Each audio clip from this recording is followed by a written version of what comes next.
appreciate having you up here, young blood instead of old Dan. But Markus is the AI lead, the artificial intelligence lead, and managing data scientist at Capgemini. And this is a cool way to do a bio, I think. As a data scientist, Marijn finds data-driven solutions to problems. As a social scientist, Marijn unveils the mechanisms behind people's behaviors. As a human being, Marijn discusses ethics and human rights. Marijn combines technical expertise with the delivery of analysis, visuals, and coaching, thanks to his experience and background in social science. As an open source and sensor enthusiast, Marijn leverages his affection for open data and internet culture to deliver unique insights and solutions. At Capgemini, Marijn has been leading the AI efforts for over 5 years. So please join me in welcoming Marijn to the stage. We appreciate you very much, and it's all yours. Cool.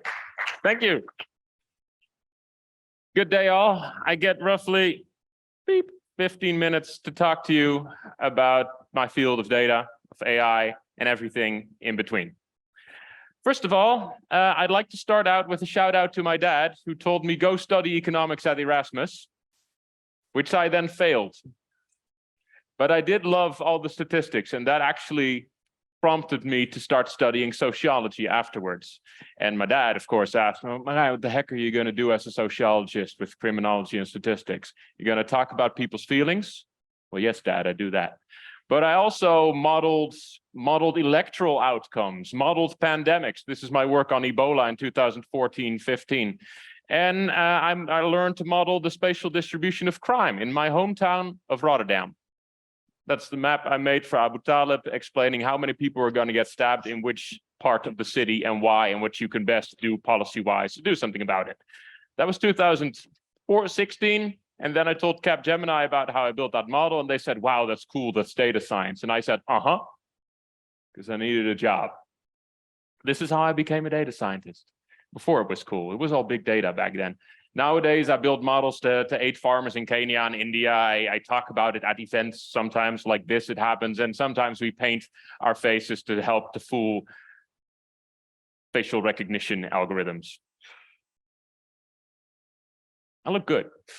David Bowie. So many of you used to be students, I think, at one point in life, and you found that there's a huge difference, size of the Grand Canyon, between theory and reality, right? But especially in data science and, well, in AI in general, to me, the mechanisms are the same. The stuff we employed 10, 15 years ago in statistics, in academics, in modeling, are the same principles we apply today, but nowadays sales calls it AI and algorithms, and everybody gets real fancy or real scared depending on your audience. But it's still the same math to me. Now, I could talk about how we're predicting burnouts with data nowadays. My project for modeling the flows of refugees based on hamburger prices internationally, because yes, the Big Mac index is a better indicator of financial situations in developing nations than the bogus their governments publish half the time. See, that's my model over there. The red dropping line is when COVID started. That's when all my models went to figurative shit. Over here, we could talk about how we're using AI to tackle climate change, because we use image recognition to identify fossil algae in the fossil record. And algae tell us what the temperature of the ocean was back then, millions of years ago. Different algae means different temperature. And thus, we are using data to reverse engineer the climate change over the past millions of years. We do the same with whales. We identify whale tails. So you look at the notches and the shape and the scars on tails to figure out if this free willy was the same on the other side on the world. And we write automated soccer summaries, so you don't have to watch the entire match. You just get the clips with the most shouting, because that's where the goals are made. So any soccer fans over here? Hands up. Cool, I'll not be talking about that, sorry. But given the short amount of time, I could talk about pay gaps. Who here thinks gender pay gaps are a thing of the past? Who here thinks gender pay gaps still exist today? Yeah, So I was talking to this HR director saying, no, it's, we're all good because we stated in our year report that we don't have a gender pay gap anymore. Like, how'd you calculate it? Yeah, it was 2-point-something%, and that's beneath the threshold of 5. I studied this stuff 10 years ago, but then we didn't call it AI. And pay gaps are okay. Difference between a CEO and a young professional, that's okay, because they have different rank, different responsibility, different years of experience, right? But there's also personal factors at play, like gender, ethnicity, sexual orientation. And if you have data on all of that, most HR records do, you can use linear regression algorithms to model the difference in pay caused by gender. And at a company level, that will be something like 2%. But at a unit level, you can look, and that's exactly what we found, that it's like 2 overall, but per unit is like 0%, 1%, and then 8%, meaning the vast majority of your gender pay gap is actually contained in specific units. And that's the point of using data to tackle these social issues, not to say how big they are, but to reverse engineer the causal mechanisms to find out why it's happening and what you can do about it. In this case, pay the secretaries more, damn it. That's just one example. Another example I could, but shan't delve into, is using AI and satellite images to help smallholder farmers. We talk a lot about food production worldwide, but did you know that half the food produced in the world is produced by smallholder farmers? Not with super tractors and drones, but like 3 hectares of land and a donkey. Well, if we rely on half our food production in the world, we rely on these smallholder farmers, then we need to upscale their production as well in the future. And that's why we built Project Farm, which is a data platform specifically for farmers in West Bengal and the Maharashtra regions of India right now, I hope I pronounced that correctly, to help them assess, if I plant maize or if I plant tomatoes, what will my yield be end of season based on these geolocations, these weather conditions, these soil quality conditions, and how much fertilizer would I need, yada, yada, which is basically advice already given by NGOs and experts on the ground that we collaborate with. We're just helping automate and scale the advice they already give. And a lot of the time we use satellite imagery to check the plot boundaries, because most farmers brag about their plot size. It's a guy thing, I believe. I have 5 hectares of land. No, you actually have 3. But if you enter 5 into our model, then of course the prediction is going to be off. But given that we have a panel discussion with an HR director in a second, I thought I'd give you an example of recent work of mine, well, also long ago, for hackathons that I was talking about at another panel last month about the Great Resignation. Hands up, you all know what the Great Resignation is, right? Huge wave of people resigning post-COVID. And in that panel last month, everyone was talking about how, yeah, the future is digital nomads and the new employee, you have to facilitate that, you have to work with that. And I say, no, there's 3 main reasons people leave your damn company. 1, you can't do anything about it. 2, you can do something about it. 3, you are not allowed to do something about it. Let me show you examples, data-driven examples. Who here ever got dumped? Hands up. I sure did. Oh, come on, don't lie to me. Hands up. Who here ever got dumped? How did that make you feel? Yeah, this is my job. How did that make you feel? I felt unworthy. I felt like, what, am I not good enough? And I asked that to a good friend of mine. What did I do wrong? Am I not good enough for her? And he patted me on the shoulder and said, Marijn, it's not that you're bad. It's just that she could get better, which was not helping at that point in time. But that is the truth of the matter. People leave your job not because it's necessarily bad, but because they can get better. Because you can skip in line in all kinds of promotional structures, for example. But if they do leave because of your company, you can analyze it, again, with standardized HR data. This is a model we built for a hackathon years ago, so I'm allowed to show it because it's fake data, or scrambled data, I should say.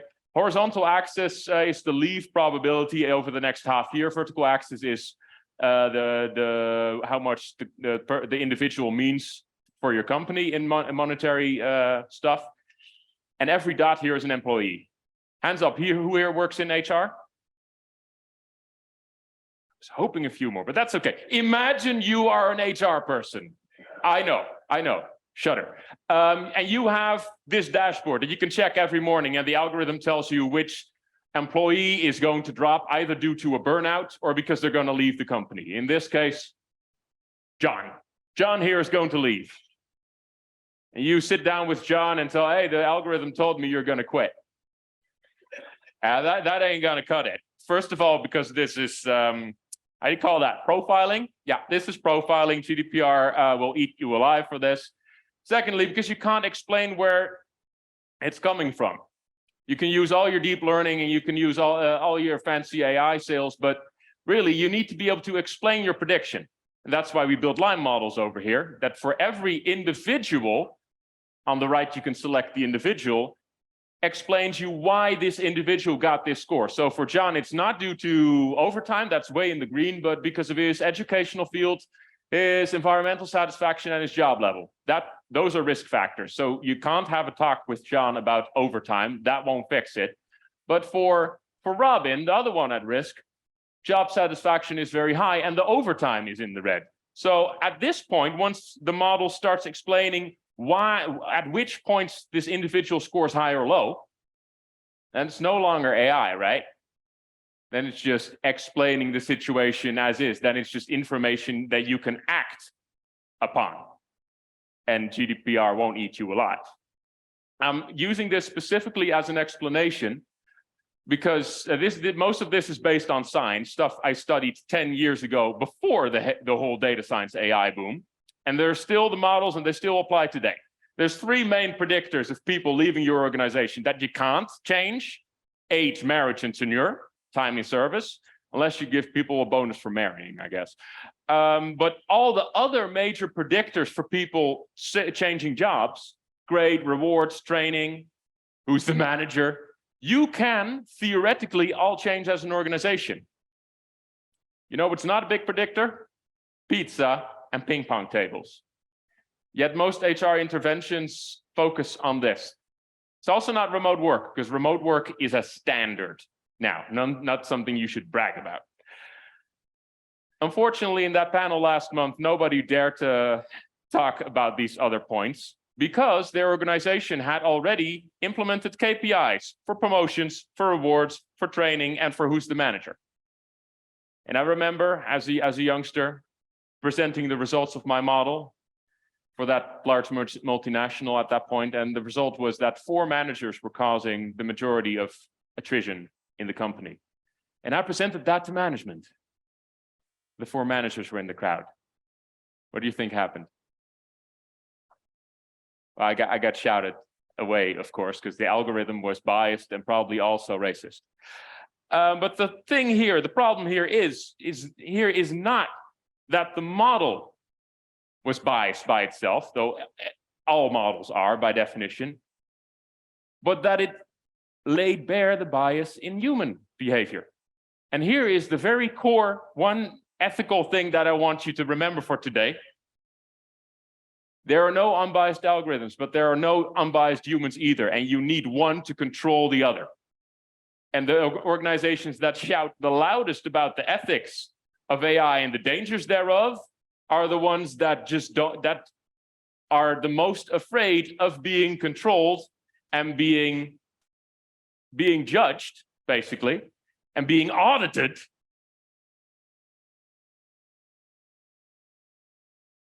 And getting in trouble because they know what they do. They already know what they do. The management already knew who was causing everyone to leave the company, but I just gave them the data, the ammunition to prove it. Data is a tool to uncover bias, not to cause it.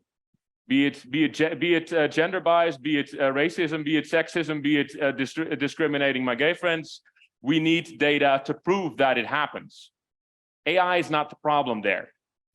Though my data privacy officer usually gets really sweaty when I start naming, yeah, I need all the gender data on people and all the privacy and all the, I need to know their sexual orientation too. Because that's all privacy, yes, but privacy and transparency are mutually exclusive. And that's another big issue in that we've turned our entire legal system into respecting privacy, but not respecting transparency. And now the entire field is creating untransparent algorithms. I was working with this stuff 14 years ago in the days of WikiLeaks and the Afghan war, where we were using leaked data to prove that America was fighting a war in different parts of Afghanistan that they denied. And then we showed, yeah, no, data shows you are fighting over there and you're shooting Reuters journalists. It changed my view on the world. It changed my view on data and how it can help speak truth to power, how it can help save lives. And the same is happening even now, even today in Ukraine, where my friends reside at the front. And I'm just spending my nights, at least the first few months of the conflict, on Tinder, pretending to be a hot blonde and using that to reverse engineer and track the movement of Russian soldiers across the border. Come talk to me later if you want more on that. Ladies, I have a confession to make. I now understand how terrible it is to be a woman and be on an online dating app, because never in my life have I received so many dick pics. I'm sorry. You told me to keep it clean, but I'm sorry. I have to say it. It's terrible. We use satellite imagery to track troop movement. We use social media to counter misinformation, and we watch live as the revolution in Iran is progressing. Now, a question to you: at what age did you learn to type on a keyboard? Were you 10, 20, 30?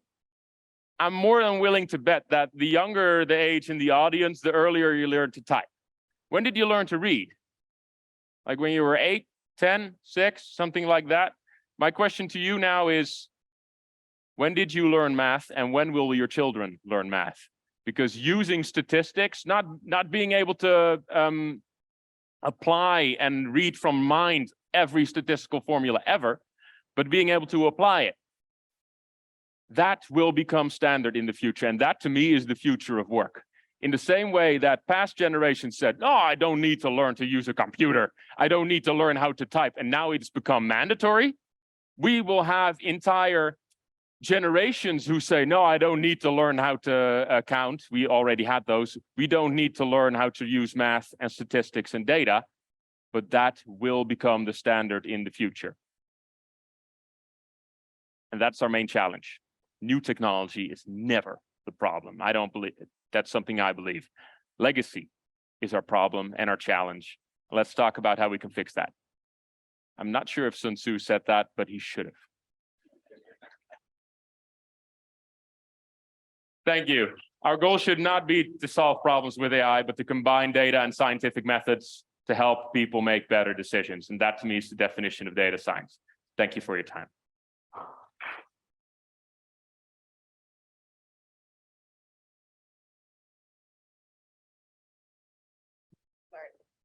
Thank you. Okay. Thank you, Marijn, for starting us off. So I'm just going to introduce the moderator really quick for our panel. So if I can invite all the other panelists to kind of make their way towards the front. But our moderator for today is Dr. Paul Pavlou, who is the Dean of the C.T. Bauer College of Business at the University of Houston. He is also the Cullen Distinguished Chair Professor of Information Sciences. His research has been cited over 72,000 times by Google Scholar and was recognized amongst the most influential scientific minds by Thomson Reuters based on the analysis of highly cited authors in 2002 to 2012. Paul received his PhD from the University of Southern California. As the Dean of Bauer College, Paul led the development of the 2022 to 25 strategic plan with a new bold vision to be a world-class business school that transforms lives, organizations, and society. As Dean, Paul made community involvement a strategic priority for the Bauer College through new initiatives such as the Third Ward Initiative that provides educational, economic, and financial support to residents of the traditionally disadvantaged Third Ward neighborhood adjacent to the University of Houston campus. Moreover, during his tenure, several community programs have expanded, such as the Stimulating Urban Renewal Through Entrepreneurship program, the SURE program, that offers free training to more than 1,000 traditionally disadvantaged entrepreneurs by Bauer students. The rest of Paul's bio, because he's extremely distinguished, is found on the Whova app. But Paul, please join us on stage and introduce the rest of your panelists. Yes. Thank you. Thank you very much, Nicole, thank you very much. It's a great pleasure to be here. Angelica, please join us on the panel. I guess you met Markus. Great presentation, Markus. So please have a seat. I'll probably stand here if you don't mind, so I can just lecture from here. Before I introduce the panelists, let me say thank you very much for a great presentation, Markus, and I setting the stage for this discussion here. So this topic is very close to my heart, to my research, to my role as business school dean in terms of how we can make an impact on the world. Of course, I will start with the caveat when we talk about digital technologies, that digital transformation, especially artificial intelligence, that things are, every 10 to 15 years, similar to sustainability, becomes, somewhat of a buzzword. So we talk about AI quite a bit, but of course, it's more about broadly, how technology is changing the world and how things are evolving. And of course, every time we talk about AI, we say now it's more powerful. And of course it is because it's, 10, 20 years since the 1950s that the term was coined. So we can do more things, as Markus mentioned, and the other panelists will also talk about. So, but basically it's more about, more broadly, what are the broader implications for, for individuals, which ultimately we're individuals, so we care about ourselves and our families, about our organizations and how we can create value, and also more broadly for society. So I think the more important things that we discuss today is the future of work, and that's a very important aspect. So actually, I give many talks about this topic, and there are like two simple questions that everybody asks. Of course, in a very cavalier fashion, all of us feel that our professions and our jobs are very secure. The answer is, and people ask me, well, we know which professions are really in danger of being disrupted, and of course we have a lot of professions from agriculture back in the day to farriers to blacksmiths that actually completely disappeared, or there are very few of those. And of course, I talk to audiences with physicians and lawyers and high-level executives. And of course, all of our jobs here are actually in danger. And of course, maybe not tomorrow or in 5 years, but all of our jobs are in danger. And of course, you all think like, oh, my job will never be in danger. Where I'm a professor, maybe a dean, but even a physician. And the whole question is very simple. Like, well, we're going to need fewer of you, fewer of us, because of technology. So if you're a physician, we're going to need fewer doctors because we can do things more efficiently. Fewer faculty because we can do, asynchronous, learning online and so forth. So we don't need fewer faculty to teach more students. Sorry to my faculty friends. Hopefully fewer deans as dean here. So hopefully our jobs are a little bit more protected, but still, not the case. And then the second question I get from people is like, oh, well, how about the universal income? So because my profession eventually will be displaced, will I get some, basic income?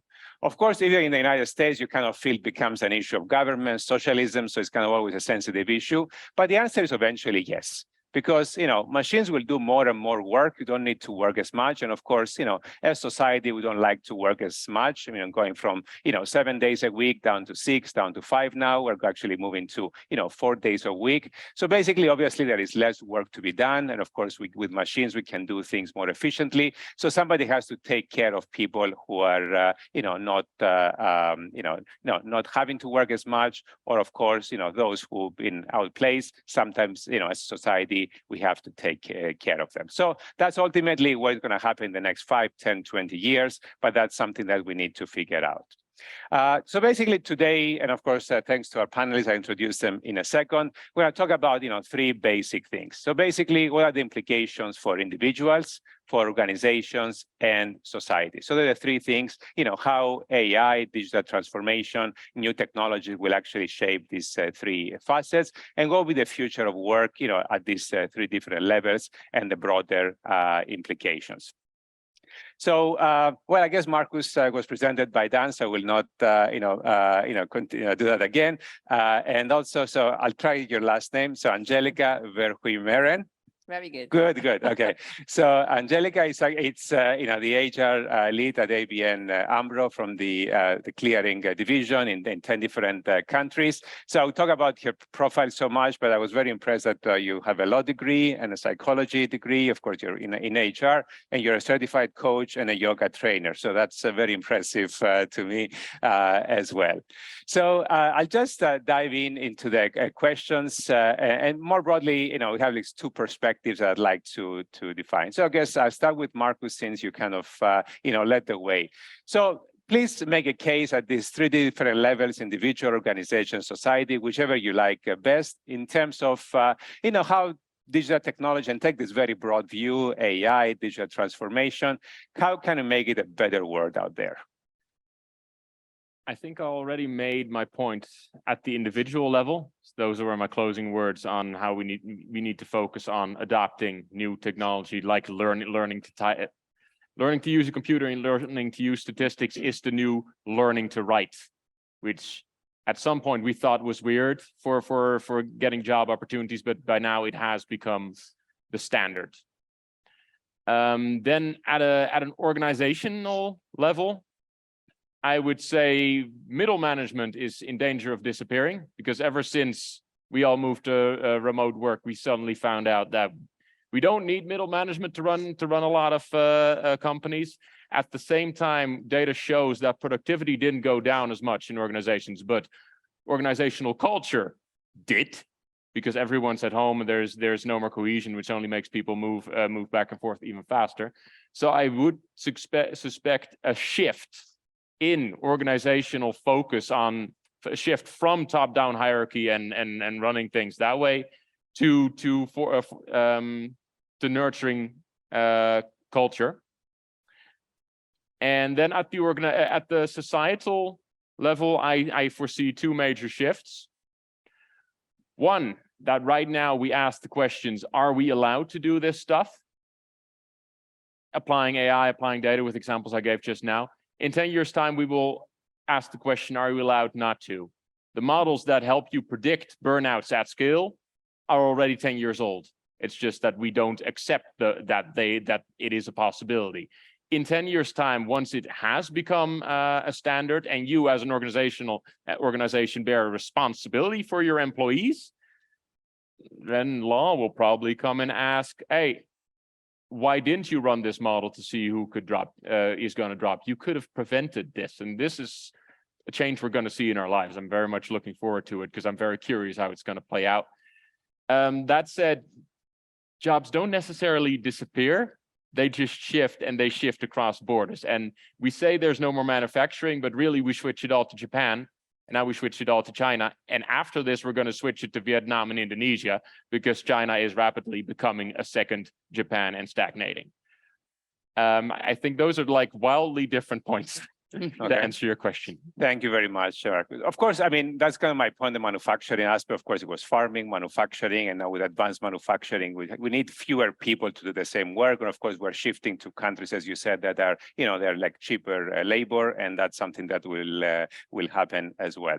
So Angelica, of course, I'd like to talk about some of the challenges, and of course, coming from an HR perspective, you can talk about the broader legal and human aspects of these issues. So please talk about some of the challenges that new digital technologies can create value, I guess, for individuals, for organizations, and more broadly for society. Yeah, well, of course, everything you just explained and showed and told us, I totally agree. But if we would have heard this story of you, let's say 10, 20 years ago, it would like, no, this is future, this is not going to happen. And I think this is one of the biggest challenges, is that we don't want to, or maybe we have too much fear to be able to understand all those changes, and that we can't hold them back. And so I would say that the biggest challenge is adaptability. How are we able to adapt to the challenges, to the changes, to the digital transformation that's just ahead of us? Well, it's actually already happening. It's not ahead of us, but there's still more to come, which we don't oversee. And I think it's in the human nature that we are all risk-minded. We are raised to prevent risks. And if we can't foresee what's happening, then we hold back as a human being. So I think technology is much ahead of us, but how can we adapt? How can we get used to the challenges, to the new changes? I think that's the biggest challenge we have. And also the speed in which everything goes. How we just can't cope with the speed.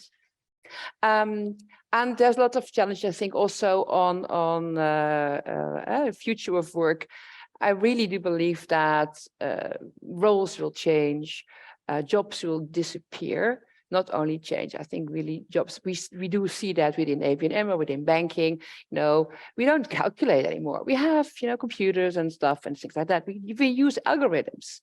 There's so much data, but we have a shortage of always about 2,000 employees on automation, data, IT development, constantly.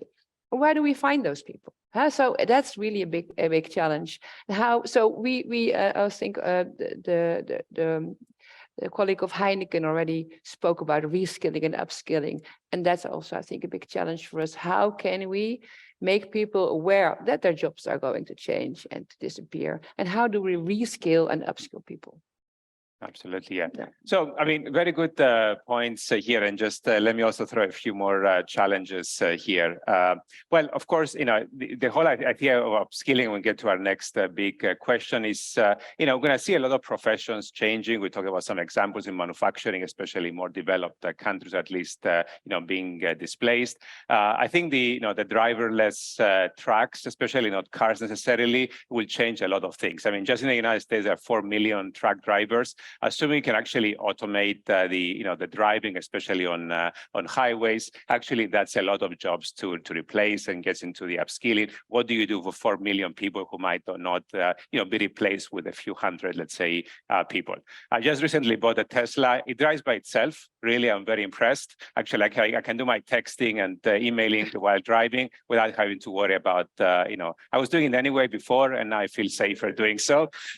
So now I can realize that definitely in a few years, we don't need to be driving. I've been joking with my 9-year-old daughter. I said, now you can drive the car anyway, because it drives by itself. So you can actually be sitting there and driving a car. So, but I think in all seriousness, I think that will replace a lot of jobs, including the Uber drivers, the taxi drivers, and most importantly, the whole transportation industry will be changing. Also, I was talking about sustainability, the whole carbon capture, sequestration, and that's a big business, especially in energy producing countries, but not necessarily. I was talking to a major company and said, when I create these carbon capture facilities in Texas, 0 people. So the whole thing will be fully automated. You're going to, by the facilities will actually, capture the carbon. We need 0 people. I'm sure they will have to fix if things don't go well, but you don't need people to run those operations. We're talking multi-billion facilities without any people. And to the manufacturing example you mentioned, I think ultimately we need fewer and fewer people to run a big manufacturing facility. And ultimately we're going to have manufacturing facility with 0 people in the dark, machines working ultimately. So that will have an impact on that. So obviously we are here, mostly in business schools. So obviously we have a responsibility to upskill those people, including, the current and next generation of leaders. So actually I start with Angelica this time, and tell us about what do we need to do as a business school, especially from a broader, emotional, cognitive, kind of societal perspective. What do we need to train the next generation of leaders? Yeah, I think, again, it's about adaptability and how can we cope with change. So it's not so much, I think, about getting more knowledge, but where can we find the right knowledge? Where can we find the right information? How to use that information? It's about creativity. It's about leadership. It's also about the human factor. Rodney spoke about, and about, being able to not predict the future, because I think we can't, but it is how to be open-minded, how to create leaders, managers to be open-minded to change. How can we make people, instead of being afraid for changes and for the data, digital automation, but how can we use it in our best for society? And I think that's really and it's already spoken about it. I think that's really my urge to you is make that change yourself, to be able to make the change in the way how we educate and teach new generations. Thank you. Mark, we're going to take it from broader perspective, technical especially. I'm already nodding because you already said most of it. I would like to add that the most intrinsic fear of man is the unknown. And this is the core issue with reskilling and upskilling and learning new stuff, that we're in a way afraid of it, or we're more afraid of learning it, looking up to it, rather than actually applying it. And this is something I tell my students nowadays as well. They're looking up at, oh man, but all this data science stuff requires so much math and statistics, right? Because they always struggle learning it. And I too struggle learning it. But there's a huge difference between learning something and applying something. I'm sure many of you struggled to learn to read or to write as a kid. It doesn't mean you struggle nowadays in applying it. And that is the core thing with new technology. We are too busy with what if it happens, rather than dealing with when it happens. In the 80s and 90s, artificial intelligence was mainly focused on search engines, finding the right book, the right song, the right movie in a huge library of data. Nowadays, we don't even call them search engines anymore. We just call it Google. Which brings me to the really only successful case of modern AI, which is Google, because we stopped calling it AI. And what we defined as AI in the 60s and in the 80s and in the 90s and now are completely different technological things. We weren't focusing on machine learning in the slightest back then. Okay, some of us were, but not the vast majority. So here's the thing, I'm going to quote Tesla now. AI is whatever machines haven't done yet. And the moment you do it, the moment you make that Google, you make that Spotify, it becomes normal, and we are no longer afraid of it. So the fact that we are still afraid of the majority of this technology shows we haven't adopted it at scale yet. And the difference between inventing new technology and applying it to society at scale is usually 20, 30 years. So we're in for a wild ride. Thank you very much. So I guess the next point is a little bit kind of more sensitive and controversial. And at least I start, at least when I talk about AI, about well, ultimately in a very simplistic terms, you're going to be on the side of owning the technology, the AI, even designing it, and of course being on the other side that you don't use it and you'd be completely missing out on this evolution, and maybe even losing your job and so forth. So I tell the students, try to be on the side of actually owning the technology, using it as an individual. And of course, in my own personal research, we showed two things, that if you possess the skills and from an IT analytics perspective, then you can actually be more employable, you can get better jobs and higher income. And also organizations, I mean, really are displacing jobs. Yes, they can remove many of the jobs, but some of the knowledge work is many new jobs are being created, especially using the knowledge professions. So in very simplistic terms, we said, there are different, the more developed world, which, has been leading and owning the technology and developing it and use machine learning to do even more powerful things. And many poorer nations that do not have the technology, many people don't even have the basic, let's call it IT skills to even, be able to be on the search engines or be able to use technology to, get jobs, to actually, participate in this knowledge economy. So how do you see things evolving into this kind of digital divide, if you may, or this AI divide, that you have people who have it, use it, design it, get their jobs better and better, and those who do not, and either in different countries or in the same country with liking the socioeconomic status. So how do you see this kind of words changing between, let's say, the developed world and the third world countries? I know it's a tough question, so anyone wants to take it? Go ahead. The digital divide should be the word of the decade, I do believe. But let me ask you a simple question. How many times a day do you Google something? I see hands up with like 10. Okay, and 5. Okay. Do you know how Google works? Math-wise. I see hands going like this. Okay. But you don't need to fully comprehend it to use it, right? That is exactly how we bridge the digital divide. You don't need to know exactly how a car works in order to use it. You don't need to know how an airplane works to sit in there and watch a Disney movie. In Kenya, with the farming project I ran, they don't have a credit card system because nobody is willing to give credit cards to those farmers. They use SMS texts as a transaction system. They don't have landlines. They skip that step fully, but everyone has at least a good old Nokia, you know, the indestructible ones.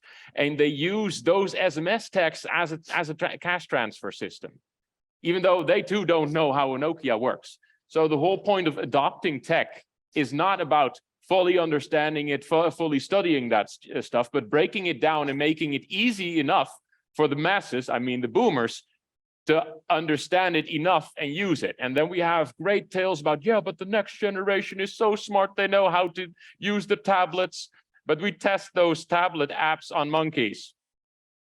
So I think it's not a linear adoption, younger generation is better at technology thing. I think we already reached that pinnacle when my generation had to learn how landlines worked in their youth, and now technology is becoming even easier to adopt. The challenge will be, of course, between the haves and the have-nots who have access to this easy-to-use technology. And that brings us back to good old class struggle and Marx. Angelica, take a crack at this. Yeah, well, actually nothing to add to this. No, yeah, I think it's totally right. It's about giving everybody the opportunity to have access to devices, to technology. And we all have to contribute to that. Absolutely. By the way, that was a question by the audience. So, of course, if you have any questions, it might be easier as opposed to opening it up right here. Actually, quite a few questions I'm trying to. So, actually, it was more about differences between poorer and other countries, or how we can give access to people across the spectrum. So, another thing that another question talking about biases in AI, and of course, we train machines to think and do things. Obviously, we try to optimize things in a way that we train them to do. So obviously, there will be some inherent biases and inherent challenges. So, Angelica, any thoughts from an HR perspective, or a broader in terms of hiring, in terms of pay, or any other aspects that these algorithms might change things? Well, yeah, if we look at recruiting, there is algorithms that are used, face recognition, to hire the right person. So there's no interview needed, because if you do an interview, it's gut feeling. You're always biased. You're not objective. So how do you know you hire the right person? So there is face recognition that tells you this is the best person. Are we able to do so? Isn't it scared? Yeah, you hire someone, you didn't see a CV, you just get the outcome of a face recognition tool. So that's one of the things. If we hire people at ABN AMRO Clearing at the moment, we don't really care what their background is. We don't really care if they studied math or finance or business administration or HR or history. We hire them because we use assessment tools to see what their capacity is, but also what their personal competencies are, their personality is. And that is what we think is most important and more important than a degree in whatever. Because we really believe that if we hire people, they can learn what our business is, what we need. And we actually want to have people with different backgrounds, not the usual backgrounds, because we do need creative new insights. We don't need the same as we already have. We need other people. And that's what will help us to face the future. Markus, you want to talk about biases or other aspects we need to? I have to ask, anyone here work for Amazon? Okay, good. So 2018-19, Amazon implemented a recruitment algorithm. You may have heard it, try to Google it. And it turned out the algorithm was biased and mainly recruited white males. So they called the AI evil, switched it off, and went back to human recruiting. What went wrong? Well, of course, the model was trained on human recruiting. There was no facial recognition. You just look at the CV, look at the text, which is the optimal choice based on a training set of people they hired last year. So the AI, the model, was just replicating the already biased recruiting by the humans at Amazon. But as long as they weren't running an algorithm on it, it didn't show. Which is something you see in large organizations and governments all the time nowadays. You blame the AI and you go back to the human that is actually causing the bias. Now, step 2 here, which you addressed perfectly, is that this is great for automating hiring practices in the past. But what if you have a new kind of role to fulfill? The model never recruited for that. Good luck. And this brings us to the core issue and bottleneck of AI development right now, and our heavy focus on neural nets, which are great at capturing patterns in data and replicating it, but are terrible at coming up with new stuff, unless you like GAN image generation stuff. So yeah, that's actually our challenge. We can use it to scale what's already being done, biases included, but we can't use it to do new stuff. And that is actually our main technological challenge in the next decade.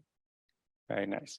Well, I mean, kind of, we have about 5 minutes left. I want to stay on schedule. So just kind of on a lighter note, I mean, we talk about more serious things on individuals, which of course, matters to us personally, to organizations, to society.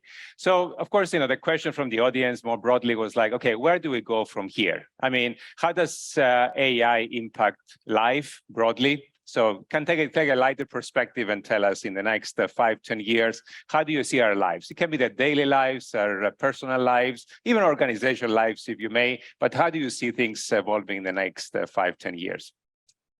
Wow.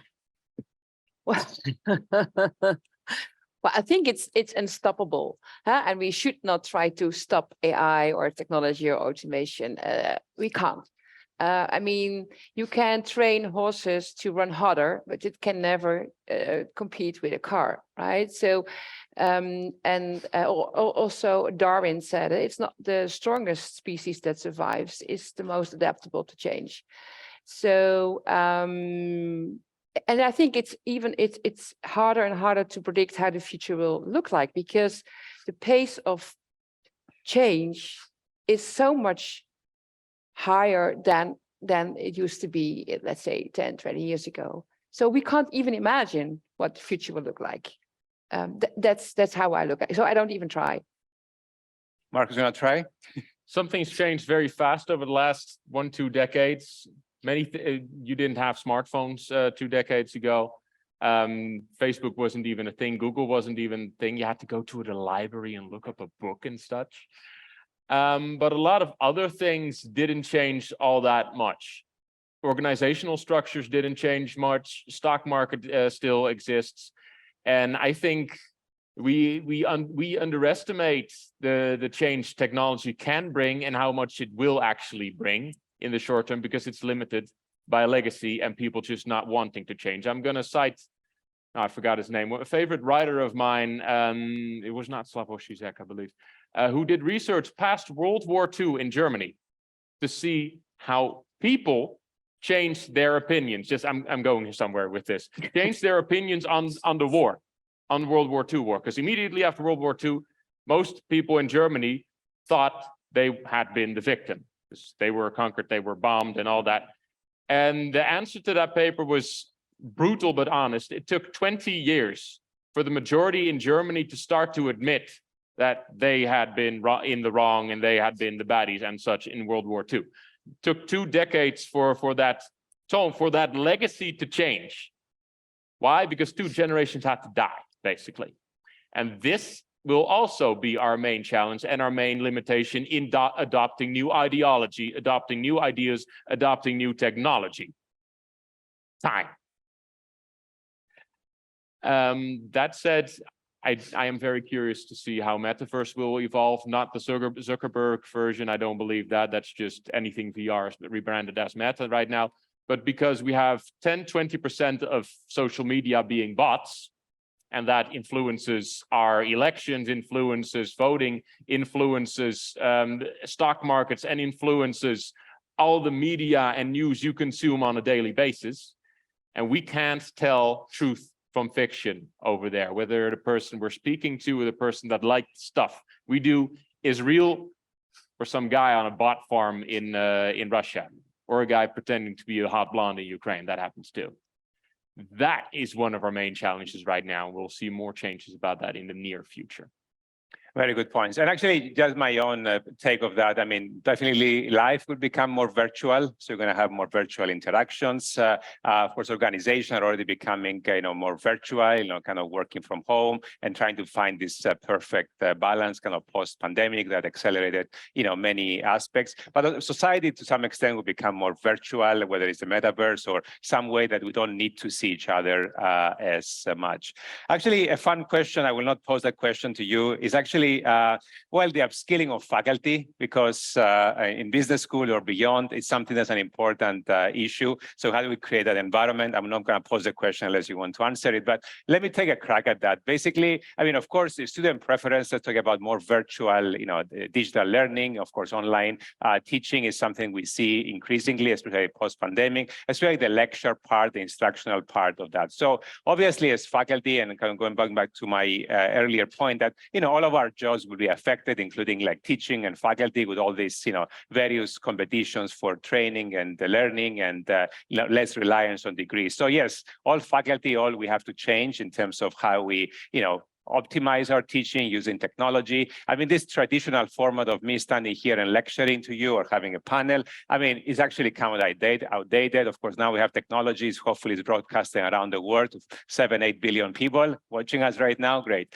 But in all the seriousness, I mean, in terms of, we're competing with, everybody who can actually, be able to lecture, try to use technology, interactivity to train and educate students around the world, lifelong learning. So yes, we have to adapt as business schools, as faculty. So kind of expecting 25 students to come in a classroom and just sitting there and for 3 hours. I mean, that's an antiquated notion that has been around for 3,000 years. We haven't improved that much. So I think we can use technology ourselves to make training, learning, more efficient, more effective, and try to cater to the changing demands. I don't know exactly how we're trying to work this out, but definitely that's something that we need to do. I guess we're over time. Unless I'm missing something, we can go on through the networking. All right. Okay. So, one question, and then we'll try to wrap up. Yes, sir. And there's a mic behind you. Thanks, Paul, Markus, and Angelica. A quick one. Paul, you mentioned that our schools of business, artificial intelligence will be very, very critical, because we don't need to bring students maybe for face-to-face classes and the likes. But my question is, many of our programs are approved by regulators, for instance, as face-to-face, and it takes a while for any change to be effected. So what do we need to do? To Markus, I'm very happy that you mentioned about flower farmers in Naivasha, Kenya. I'm from Kenya. Yes. Let's do coffee. Yes, thank you. Now, if you look at the population in Kenya, is increasing at a very high rate. And therefore, the issues of employment comes in handy, given the macroeconomic effects that we are likely to get. Now, if we adopt artificial intelligence, what will happen? Thank you. I'm going to answer with a very broad, give a very broad answer here. The reason I fell in love with the internet is the same reason I fell in love with science, which is the diversity of opinions that challenge my own. Nowadays, we call the internet a hive mind and such. But 20 years ago, at least, in the internet, the most beautiful thing to me was to find all these pieces, all these points of information, all these insights that I didn't have access to, that challenged everything I knew and made me get different, better opinions. This is also something I believe to this day. This is why I thought it was funny to mention Marx in a business school meeting. But I believe that's also the game changer AI can make in this case. Not any specific insights, but access to them in the same way Google changed the entire game for humanity. And Farm is just one of the many initiatives that we use to bring better farming practices to farmers over there. And I think AI is just a means to that end, to enable better access to information, make better decisions. Another question? have many questions, but Hi, I have a question for you.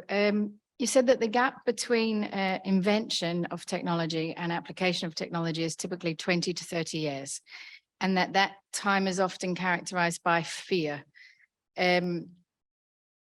If you take Airbnb, for example, and then you went on to say that, if we break it down and we make it easy, people are quicker to adapt. And I guess Airbnb would be one of those examples where it was just super easy to get on and start using it.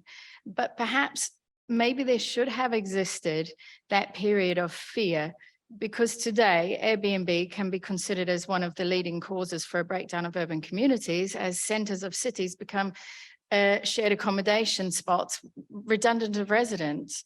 So maybe that fear is actually a human sense of responsibility in order to be able to build policy and responsible governance. What are your thoughts on that? Oh, no, you're totally right.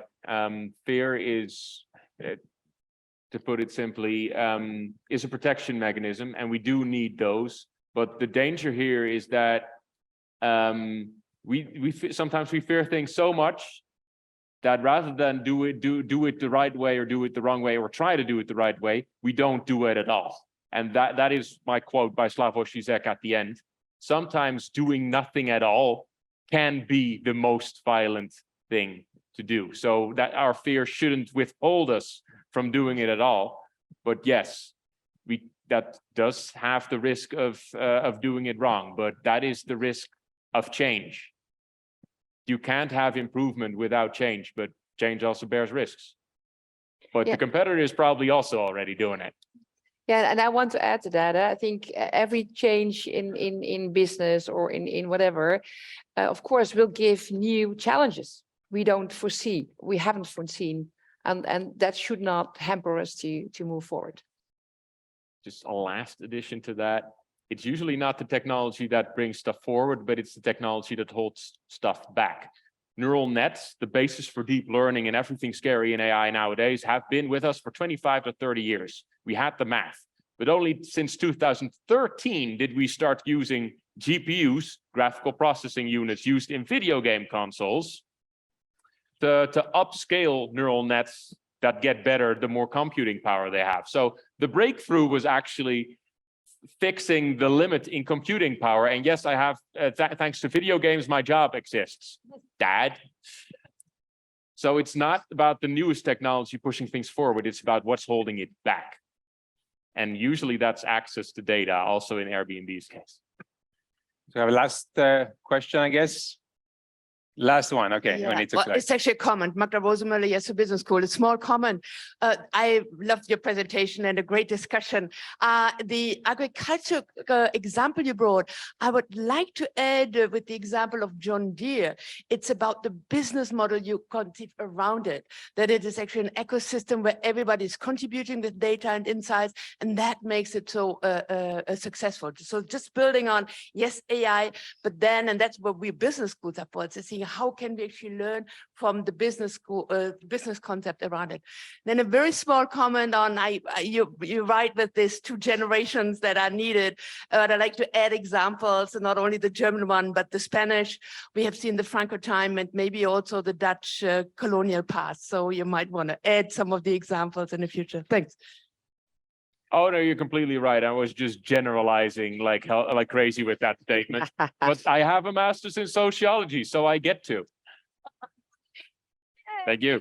Well, on a positive note, before I thank the panelists and the audience, well, of course, the individuals and organizations and society will change. Of course, hopefully be a positive change. And of course, not everybody wants to work in a factory or in the farm.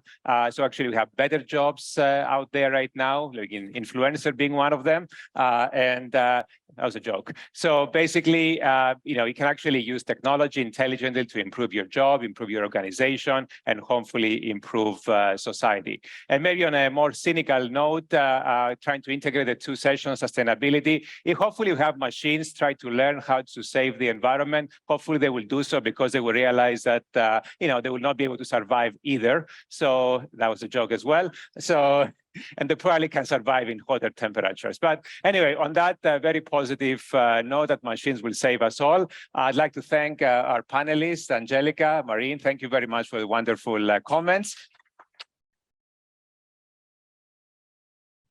And thanks to the audience for the great questions, always a lively discussion. And I'm sure I'm going to have the discussion in 5, 10 years and hopefully with more exciting implications. Thank you very much, everybody.